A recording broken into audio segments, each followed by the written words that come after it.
Hello everyone, in this video I'll be showing you a Swashbuckler Rogue Build guide in Baldur's Gate 3's patch 8. This is in the stress test, one of the newest subclasses. This is an interesting one. You get the dirty trick, so you can throw dirt in someone's eye. You can also use the flick of the wrist to throw a weapon and disarm a target, and you also get a bonus action, vicious mockery. Now, this class gets most of its abilities at level 4. Similar to the other thieves, it's best to be multi-class, and I actually think the best way to do this would be to go 4 levels of this, and then go the rest in the fighter if you really want to be strong. However, I'm just going to go full level in the rogue to give you an idea if you just want to play solo class rogue, and also give a couple extra ideas for other multi-classes. So, for skill proficiencies, if you're the face of the party, taking persuasion is going to be a really good choice.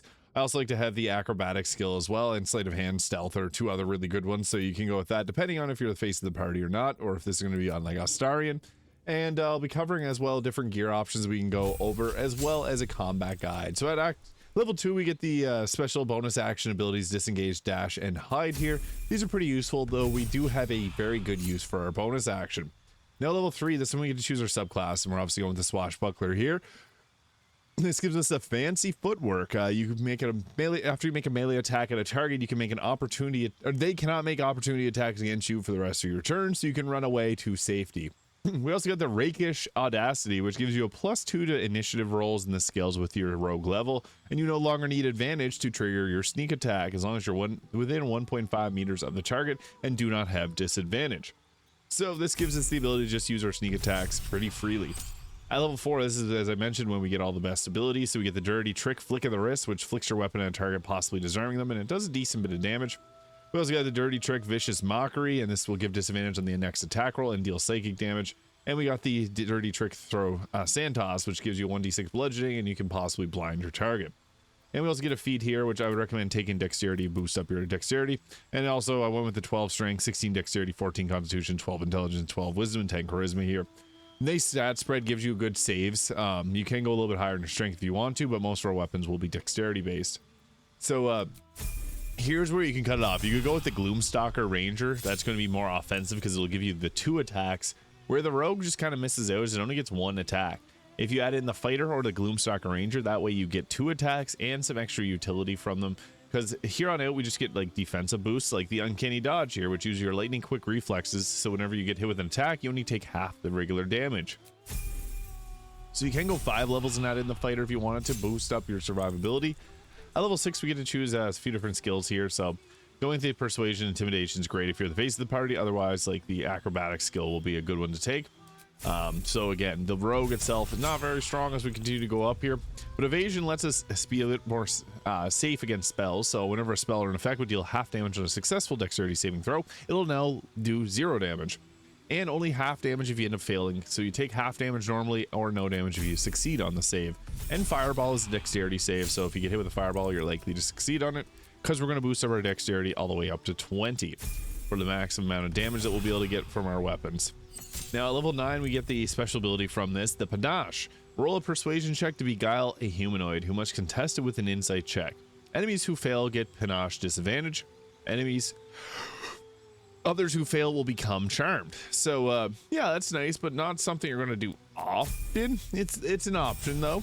At level 10, we get ourselves the feat that the rogue gets at level 10. And this is where we could boost up our offenses a bit by taking Savage Attacker to reroll our damage die, and this will also reroll our sneak attack damage die, so that's pretty good. Although if we go close range, the crossbow expert is also pretty nice because this lets us use crossbows at close range, so we can use our crossbow sneak attack as well if you wanted to go with something like that. Also, the alert feed for the +5 initiative is nice, but we do get a bonus to from the rakish audacity, so you do already get some of that here with this class. So the Savage Attacker does look a little bit better. Even sharpshooter into the crossbow expert can work very well. So I'm going to go with this here just because there's some ways we can actually maximize our offensiveness with this. At level 11, we get the reliable talent. When you make an ability check with a skill you're not proficient in, the lowest you can roll is a 10.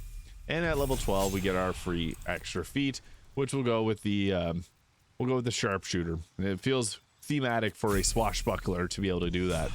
Now, I'm just wearing armor from the Copper Leaves mod, so if you like the outfit that I have, the Copper Leaves has the Dastardly Rogue gear, which gives us the shirtless of Dastardly Deeds. So I think that this looks great on it, but if we're going for the best available armor, I think the best choice here would be the late game option with the Ballast armor. So with this, it's going to give us enemies within 2 meters become vulnerable to piercing damage, so our sneak attacks will deal a little extra damage. So you can see there, it does upwards of 50 damage, which will be doubled to 100 damage, which becomes really good. So with this, we're also going to be going with... So the Mask of Soul Perception gives us a nice bonus to our attack rolls. Early game, there's the Shadow Mensa Baranzan, which can work well, but the Rogue doesn't really have that much great gear. The Haste Helm can also be good. Give yourself momentum at the start of the combat. Now, for cloaks, the Deathstalker Mantle works really well in this. Cloak Protection will give you a better armor class, but with the Deathstalker Mantle, we can turn invisible after we take out an enemy, which actually works out well here. And the Ballast Armor again for plus additive and doubles our damage on our weapon attacks. Also got the Helldust Gloves for additional 6 fire damage, and I think that just works well. Although the Gloves of the Balanced Hand can work well too, because this is going to give us extra damage on our offhand weapon. Then we also got the Evasive Shoes for an increased armor class. I went with the Rhapsody Blade, which will give you additional damage, attack rolls, and spell save DC for everyone that you take out. And also with the Blade of the First Blood here, which gives you the Riposte as well as armor class +1. You can also add in something like the Crimson Mischief here, which is actually pretty strong. Whenever you make an attack with advantage, the target takes an initial 7 piercing damage. These are obviously late game ones. Dolar Amaris here is also good. This will give you additional damage on your critical hits. In early game, like Mind Sundering Dagger can be pretty solid. Really, whatever short sword or dagger you got. The Stillmaker's nice too, because it gives you hold person, and you can use this on 2 targets and give yourself free criticals on it. So that is also a really nice option as well. Going with these 2 weapons though gives us the extra damage and extra armor class, so that's also quite nice.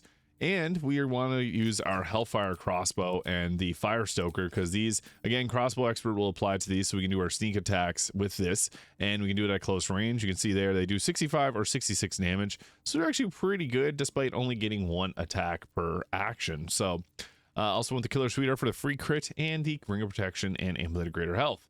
So what this ends up looking like in actual combat. So I guess to get things started, we can just go ahead with just a normal weapon attack here. What we're going to be getting the benefit of is we got a very powerful attack here. So I guess we'll just use our free crit here. So that'll take out 1 target there and then get into the rest of things. So we want to be taking out targets as much as we can. So that's where the rakish sneak attack comes into handy, because we can deal quite a bit of damage with that. So we're just going to go ahead there and attack. We're now invisible.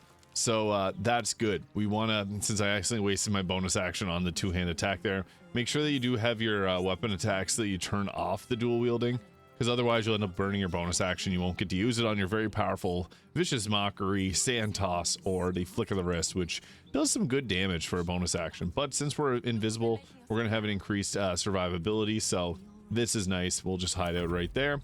And I just brought, usually I don't bring the companions along to show off these builds, but I just need them for the extra survivability, because otherwise we're going to get deleted. So and while we're invisible, people seem to just completely forget about us. They don't focus on us too much, which is nice because we don't have the highest armor class. So no one even tried to mess with us, and now we can sneak out and use our sneak attack. So yeah, we got really good chance of hitting there, and that's going to take a few looks. You can see 72 damage. That is the nice thing about using the weapon that we got, because it hits very hard with that extra 14 damage that you get from our attack. So we're just gonna go ahead and attack another one here. I accidentally wasted our bonus action yet again. That's unfortunate. Well, this is going absolutely horrible. We got hit with a hold person and my entire team is dying. So I guess I'll show off the dirty trick Flick of the Wrist. The rogue's not very good, I'll just be honest with y'all. So we want to target whoever has the most effective weapon attack. So Flick of the Wrist, and oh, it almost ended us. That was not good. So to get out of this, I guess we don't have advantage on any of these attacks because we're surrounded here, but if we can at least take out one of the targets, we'll be able to go invisible, and whenever you attack, you're able to run away and get away from them, because part of your ability is being able to get away for free. So that I have 1 health left and I'm slowed, so that's not good. I guess we'll call her there. The rogue is not very strong. I would recommend, as I said, adding in the fighter and the gloomstalker ranger, because otherwise you'll get yourself lit on fire like this. And yeah, not that great, but that's the rogue for you. So you gotta have a good surrounding cast to make the most out of this. So yeah, let me know your thoughts in the comments. Hit the subscribe button below. Unfortunately, the dice rolls did not go with us today. Getting hit with command multiple times can completely end your runs, especially tactician, where they just go a little harder. So Yeah, leave your thoughts in the comments. Have a great day. We'll see y'all in the next one.